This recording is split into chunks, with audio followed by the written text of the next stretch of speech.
back in Atlanta. Really exciting new gig. What brought you back to Atlanta for this opportunity? Good question. I think for me the prospect, I think, of the potential that is here. I've known Simon for a long time, and just to hear him speaking about the plans, and then to actually come down here and see it firsthand for myself, and see not only the good things they've got in place already, but what's to come in the future, really kind of drew me to the project. And obviously I love Atlanta as a city as well, knowing a lot about the landscape, the football landscape, and I think that was a big part of me coming home. So lots of opportunity here, and we've got a really good chance to get it right and create something really special, and to have the chance to be part of that is really what sort of drew me to it, and is getting me up early and making me work hard and getting me ready and prepared for what's to come. Director of Methodology is an interesting role. Great title, isn't it? I love the title. I love that. Yeah. What is it about that kind of a role that makes you excited about doing it? I think for me, I've had some really interesting experiences, both as a player and as a coach. Obviously, as a player, getting the opportunity to play at the highest level, and then as a coach, my whole background in kind of youth development, it gives me hopefully an advantage, but lots of experiences where I feel I'm in a good position now to share some of these experiences. And I think the plus side of coming here is obviously having the bonus of, one, being able to lean into Brentford, obviously a very forward-thinking club, but two, also leaning into some of the experiences we've got within the room, because even within the club already, we've got people who have played 600 league games, people who have managed in the Football League back in England, some really exciting young and up-and-coming coaches as well. So being able to sort of lean into them and lean into my own experiences hopefully puts us in a good position now to try and put in some good processes. And obviously the second part to that is trying to create some opportunities and a platform for these kids to continue getting that exposure that they need to kind of play at the top level. Let's get into a couple aspects of that. Let's start with Brentford. For people who don't know that forward-thinking side of Brentford, talk about how they're helping you do what you do here. I think you look at Brentford from the outside looking in, you think forward-thinking, incredible recruitment. You look at their set pieces, for example. The manager, it's the culture piece as well in terms of what they're doing, and they're getting success in probably the toughest league in the world. So to look from the outside in is really interesting, but the beauty for us is we've got that inside access, and it's not, oh, we'll send you some documents. It was only a couple of weeks ago we had Lee Dykes, a technical director, come, and for him to be sort of so open and honest with us was really good, but also very eye-opening. You look at the way the game's going, very data-driven. So I think if you can kind of find that mix between using everything at your disposal in terms of data and processes and creating some sort of good habits, but also with the experience you've got in the room and trust in your eye and your gut at times, I think it gives you a real chance to create something special. And then you have that experience that is already here. And whether it's people who have done things in other places and brought that to the club, or those up-and-coming young coaches, how are you enjoying putting all of those pieces together to make Swarm as good as it can be? I think that's the beauty of it. When you're coming into a new place, and as I said, I'll always lean heavily into my experiences and things that I think have worked well in the past, but then trying to mix in that Brentford DNA, but also staying true to ourselves, understanding the great work that's gone on before, understanding a lot about the history and kind of the path of the club, but then also having that ambition. It's an ambitious club, there's ambitious people here, and to kind of be part of that is a real good opportunity, as I said, I keep saying it, to do something really special here. And I think if you wake up in the morning and you're excited to go to work, or you know there's some kind of big things to come, or you know you're playing a small part in helping people, be it coaches, be it players, being people around the building, it's a good place to be. How have the last couple of years for you, coaching in MLS Next Pro, being with Atlanta United 2, being with Huntsville City, How has that made you better equipped to do this role today? Yeah, I remember speaking to Stephen Glass at the time, and he said that second team job can be difficult and challenging at times. And I think that adaptability piece as a coach is probably the biggest growth that I've had personally, understanding that the first team sits above everything and you're there to serve them. So having to be creative at times in terms of numbers for sessions, going into a game on a weekend and 3 or 4 players are pulled away. That adaptability piece was really great for me, and it's really helped me grow, but also being in that elite environment and working with some incredible young talents. You've only got to look at the Atlanta United team throughout this season, 5 or 6 youngsters in and around it, and not just in and around it. Caleb Wiley getting his big move, and Johnny Fortune towards the end of the season was a main piece of the puzzle, and also the likes of Noah Cobb, Luke Brennan, Tyler Wolf being in and around it. So seeing firsthand that some of the work that's been done previously can get you success is really important. And then I think the second piece is having an understanding of the landscape of the US soccer, and getting opportunities to work in USL, getting opportunities to compete in the MLS, being able to be in that first team environment at times, and understanding all of that. But as I said, the whole time, my kind of background in coaching has always been youth development since I've been in the game, and it's what I love. I'm very passionate about player development and trying to bring that to Swarm, and understanding the good pieces they've got in place, but now trying to sort of take it to the next level in terms of working hard with the coaches, working hard to try and make sure we're on the same page, and understanding the methods we're trying to use, and ultimately trying to equip these kids with as many tools as possible to get success in whatever it is they do. And you will be on the touchline this summer with Yeah, USL I can't League wait. 2. I'm itching. I saw the team last year, a lot of local talent in that team, but it sounds like you guys have some pretty big ambitions to make that roster even stronger for 2025. Yeah, that was a big part of it as well when I spoke with Simon, trying to give the club a real professional feel now. I think you've only got to look at this beautiful facility we're sat in, and some of the things that are hopefully coming over the coming months, lots of development, and I think it's really important to have that infrastructure in place. And then around it, we want to keep that DNA. Some of these kids have been through the system from 12, 13 years old, so I think it's important to have a core group of players who understand what SSA is, what the Swarm are going to be.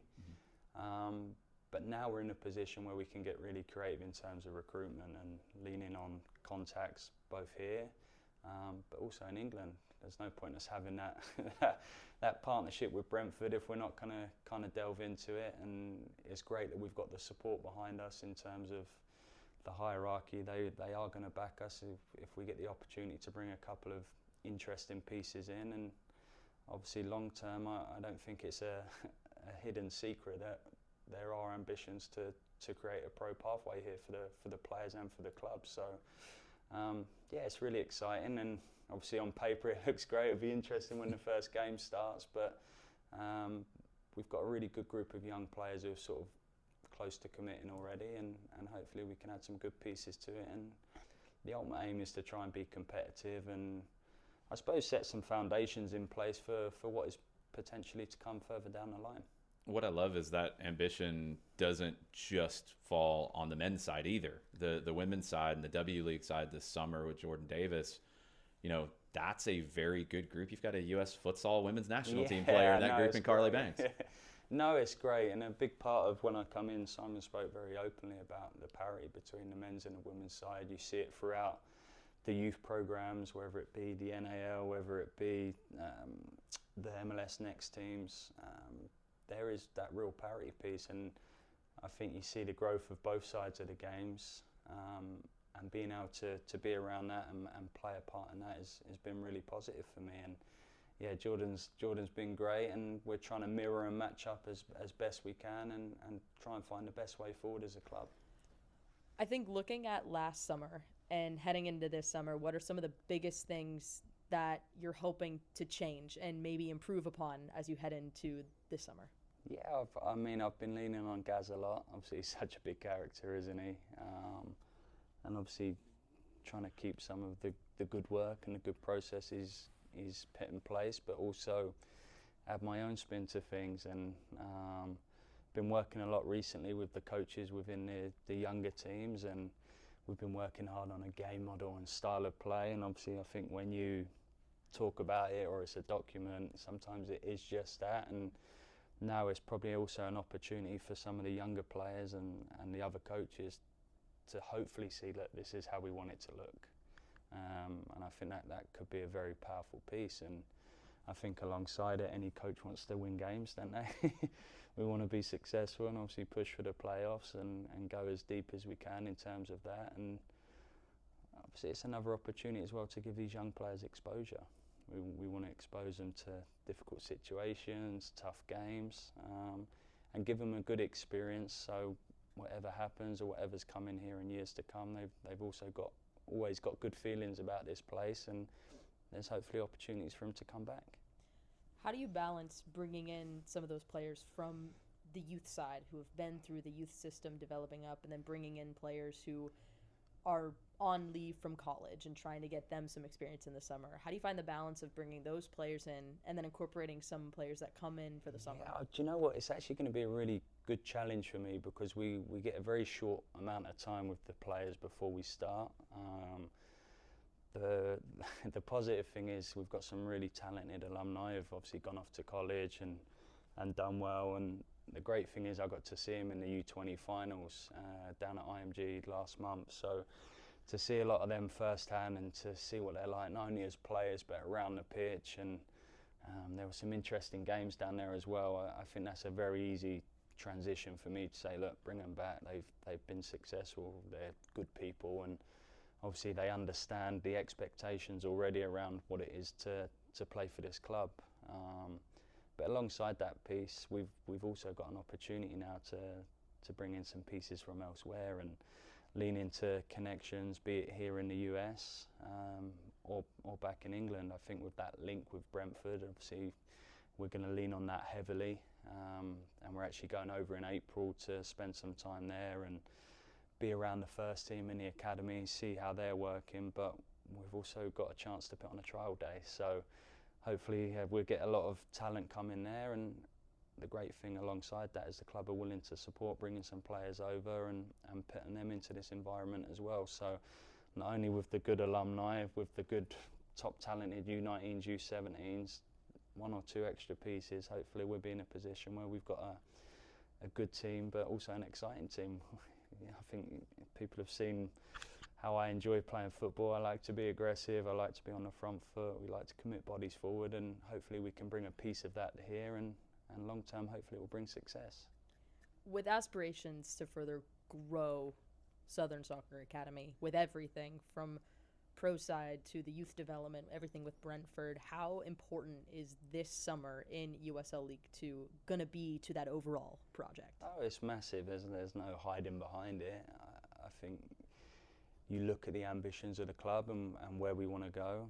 Ultimately, we want a pro team here at some point, and the only way to get that is to build good foundations, to create some really good infrastructure around it. And I think you're seeing some of the good pieces and the good work going on, but ultimately you need success on the football pitch as well, on the soccer pitch as well. So yeah, there's a little bit of, can't say it's pressure, but yeah, there is a little bit potentially pressure to be successful, and I think it's that pressure that really drives you as people. And I've spoke before about some of the talented people we've got within the room, so for me it's about using their expertise as best as possible and trying to get the most out of absolutely everything, be it staff, be it players, be it facilities, and just trying to create a really good environment where players want to be here, because they've been working hard at school, a lot of them all year.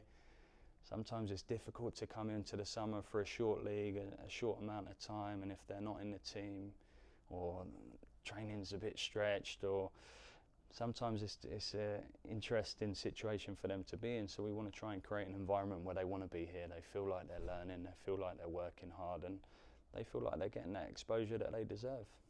What's the most exciting thing you're looking forward to when you step back on the touchline this summer? I've been itching. I was meant to do a U12 game yesterday, and I got binned off at the last minute, so so I had to assist.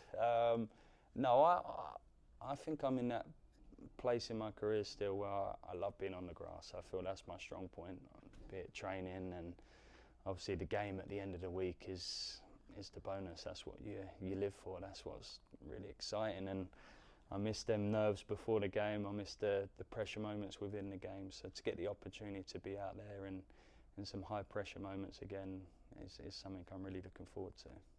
To make all of that happen and to get ready for the summer seasons coming up, what are the most important things for you to get right, to get the way that you want in that build-up right now? I think the big thing is communication. And we're very blessed. Simon's very open in terms of expectations, but also very open in terms of ideas and ways we can grow the program and sort of take it forward. And I think if you're in an environment where people are willing to collaborate and listen and lean on other people's experiences, I think you're in a good place for success. So that communication piece is very important for us, and obviously that honesty piece as well. At times we're not always going to agree and get on, but ultimately when we decide it's the best way to go forward, it's good to kind of have everyone on board and pushing in the same direction. You mentioned ambition. It's a big time for ambition in soccer in Atlanta right now, with Club World Cup coming this summer, with a World Cup semifinal coming in 18 months. You know, what's your take on the landscape of soccer in this city right now? Oh, I'm blown away. I love it. For someone who, like, born with a soccer ball in my hand, I used to go to bed wearing my football boots at times. So for someone who sort of lived and breathed it every single day, and then coming out here 5 years ago, but seeing the growth in the previous 5 years has been incredible, and being able to play a small part of it has been great as well. But what's to come is just mind-blowing. You look at, as you say, the World Cup, you look at all the new teams coming up, you look at the infrastructure being put in place everywhere, and I think the great thing is obviously we're doing a lot of the good things here as well. You're going to see lots of changes to the training facility. There's a real professional feel now around the youth programs. The women's side's really growing, and as I said already, our ambition is, there's no hidden secret, is to bring pro soccer here to SSA and to the Swarm. So fingers crossed we can get there, and not only is it a great opportunity for the young players who are in the system, it's also a great opportunity for some of these young, hungry coaches or coaches who have been around the system for a long while. So we're all pushing, we're all working hard, and hopefully we can get to where we want to get to. To make all of that happen,